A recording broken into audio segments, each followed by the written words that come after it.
Before Aegon's conquest, the Targaryens weren't kings. They were just one of 40 dragon-riding families in Valyria, the greatest, most terrifying empire the world had ever seen. So how did this mid-tier house become the only dragonlords to survive an apocalypse that erased an entire civilization? Today we're going back to where it all began, the dragons of Valyria, and how the Targaryens used them to rise from near-nobodies to rulers of Westeros. To understand the Targaryens, you first have to understand where they came from, and it wasn't Westeros. It was a volcanic peninsula in Essos called Valyria, a land dominated by a massive chain of volcanoes called the 14 Flames. For thousands of years, these mountains breathed smoke and ash, and it's here that the Valyrian civilization started, not as conquerors, but as simple shepherds. Among those shepherds' descendants would be a family history remembers as House Targaryen. It's a wild contrast to the godlike power they would one day wield, a people living, quite literally, in the shadow of immense raw power. And deep within the fiery caverns of the 14 Flames lived the dragons. Now, where these beasts came from is a mystery. The Valyrians claimed dragons were born from their volcanoes, but whispers from the shadowy city of Ashai suggest the secrets to controlling them were a gift from a people now lost to history. What truly matters, though, is that discovering dragons is what turned shepherds into gods. But let's be clear, it wasn't as simple as just hopping on one. Dragons are fire-made flesh. They don't bow to shepherds. They bow to magic. The jump from shepherd to dragonlord wasn't made with courage alone, it was made with sorcery. The early Valyrians learned to bind dragons to their will using powerful magic, a practice soaked in ritual and blood. This is the dark secret at the core of the Valyrian Freehold. Their power wasn't a gift, it was seized using forbidden arts. This mastery of blood and fire forged a supernatural bond with their dragons. Riding a dragon wasn't just a skill, it was a magical contract written in blood and passed down through generations.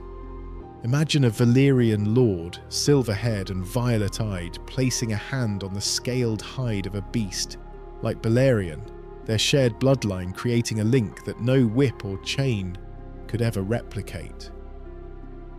This is exactly why the Targaryens and all the Valyrian houses were obsessed with keeping their bloodline pure.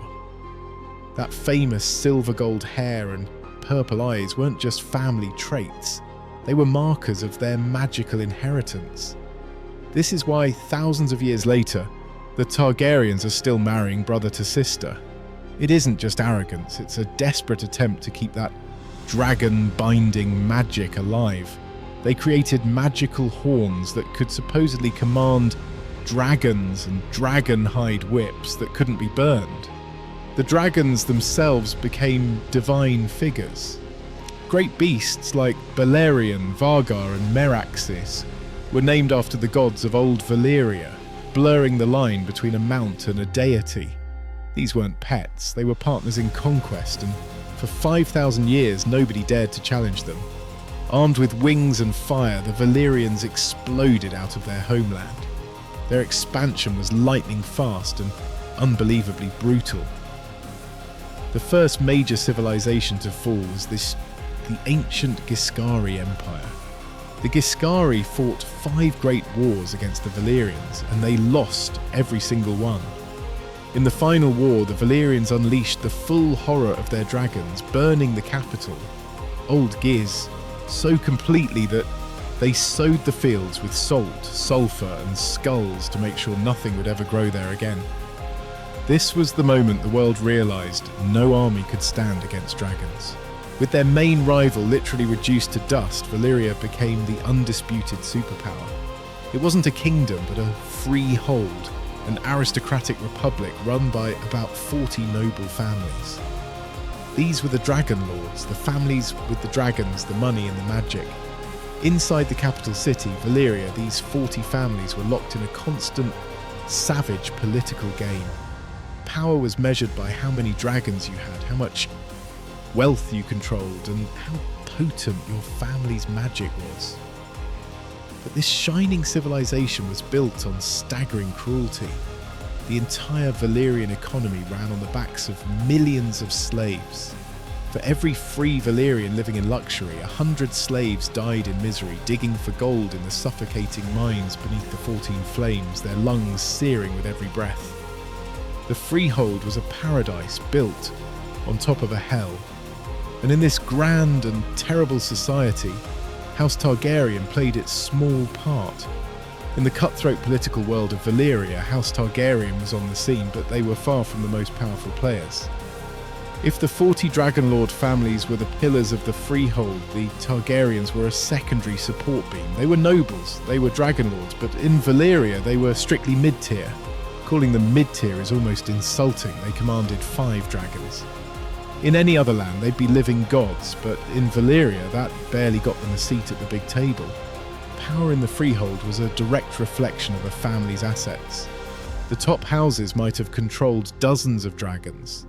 House Targaryen, on the other hand, had a more modest collection. Their relative lack of clout might have been frustrating, but it also gave them a different point of view. While the great houses were obsessed with their endless power struggles, the Targaryens were perhaps more willing to look at the bigger picture. Their position made them just important enough to have a voice, but not so powerful that they were too arrogant to listen to warnings others might ignore. And it was this exact status, this spot just outside the blazing centre of power, that would end up being their salvation. History isn't just turned by armies. Sometimes it's turned by whispers and dreams. For House Targaryen, their defining moment came from the prophetic nightmare of a young girl. 12 years before Valyria fell, Daenys, the daughter of Lord Aegon Targaryen, had a terrifyingly powerful dream. She saw the 14 flames erupt, the ground crack open, and the sky rain down ash and blood. She saw the doom. In a civilization built on power, it would have been easy to dismiss this as a girl's nightmare, but Aegon Targaryen wasn't like the other lords, maybe because his family wasn't at the very top. He wasn't blinded by pride.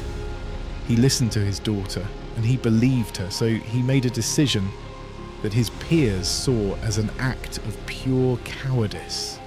Lord Aegon sold his family's estates, gathered his household and his 5 dragons, including the legendary Balerion, and abandoned Valyria entirely. He moved his family to the Empire's most remote outpost, a bleak volcanic island called Dragonstone. You can only imagine the mockery from the other dragonlords. The Targaryens were branded as quitters, running from the great game. To ditch the centre of the world for a smoking rock was a total admission of failure.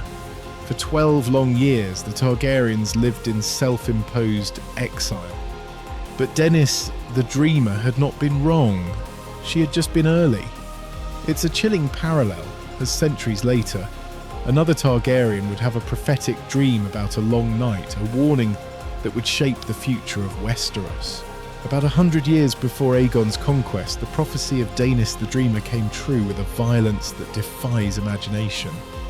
In a single day, the Valyrian Freehold was wiped from the face of the planet. It started with a sound felt more than heard. Then all 14 flames erupted at once.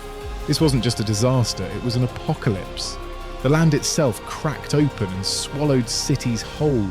The sea rushed in to claim the shattered remains, creating the haunted, boiling expanse now known as the Smoking Sea. In one day, Valyria, its people, its 40 dragonlord families, and nearly every dragon in the world were gone. The cause is still a mystery. Was it a natural event of unbelievable scale? Or, as some in Braavos whisper, was it a deliberate act? A theory persists that the Faceless Men, an order of assassins born from Valyria's slave mines, finally got their revenge by murdering the mages who used sorcery to keep the volcanoes in check. A few dragonlords travelling abroad survived the initial cataclysm, but in the chaos that followed, local populations rose up and killed them.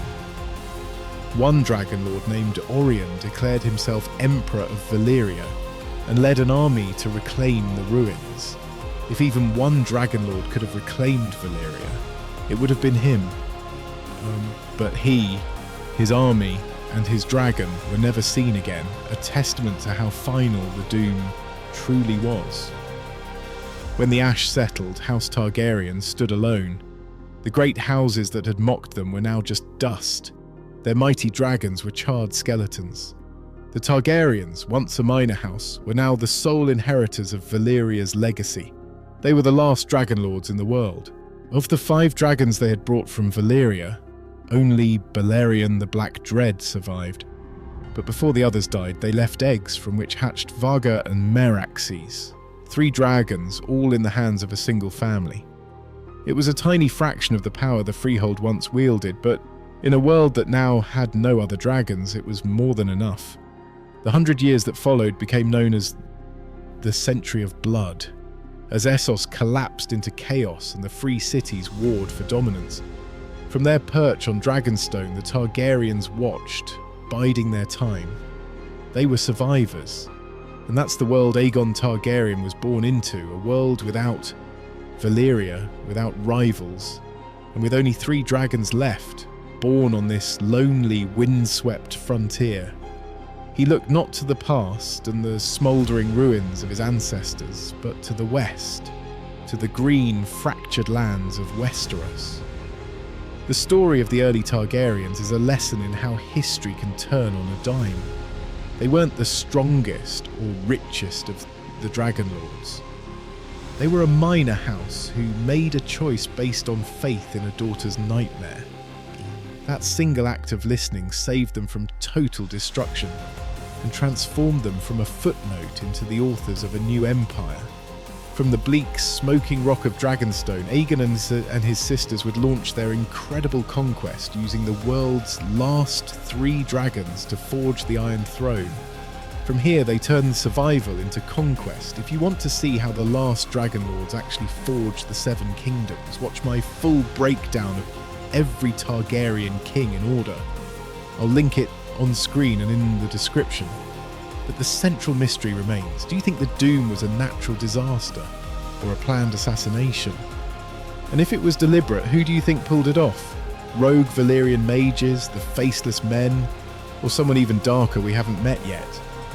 Let us know your theories in the comments below. And if you enjoyed this trip into the lore of Ice and Fire, be sure to subscribe and hit that bell for more deep dives into the history of Westeros and beyond. Thanks for watching.